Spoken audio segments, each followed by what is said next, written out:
আমরা খুবই ভুল করেছি কোরআন না বুঝে। গতকাল আমি যুবকদেরকে থ্যাঙ্কস দিয়েছি, মনে আছে না আপনাদের? যুবকরা আমাদের প্রাণ শক্তি। যুবকরা যদি এগিয়ে আসে, কোরআন বোঝার কম্পিটিশনে যদি এগিয়ে আসে, কতই না ভালো হবে যদি তারা কোরআন পড়তে শেখে এবং কোরআন বোঝে। তাহলে তারা কোরআনের দিকে আকৃষ্ট হবে এবং কোরআনকেই জীবনের একমাত্র পাথর হিসেবে গ্রহণ করবে। সে কথাগুলি আমি সামনে গিয়ে বলবো।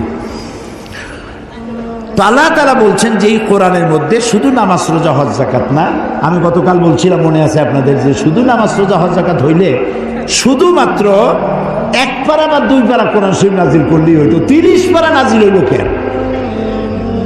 এই কথা তো মাথার মধ্যে ঢোকা উচিত আমাদের। যেহেতু চিন্তা করি না তাই মাথার মধ্যে ঢোকে না, চিন্তা করলে তবে না ঢুকবে। এখন দেখুন আল্লাহ তাআলা বলছেন, আমি আমার নবীকে ওহীর মাধ্যমে মুসা, নূহ, ইব্রাহিম, আদম প্রাগৈতিহাসিক ঘটনাবলী আমি এর দ্বারা জানাইছি কোরআন দিয়ে। রাসূল তো সেখানে উপস্থিত ছিলেন না। আল্লাহ তাআলা বলছেন,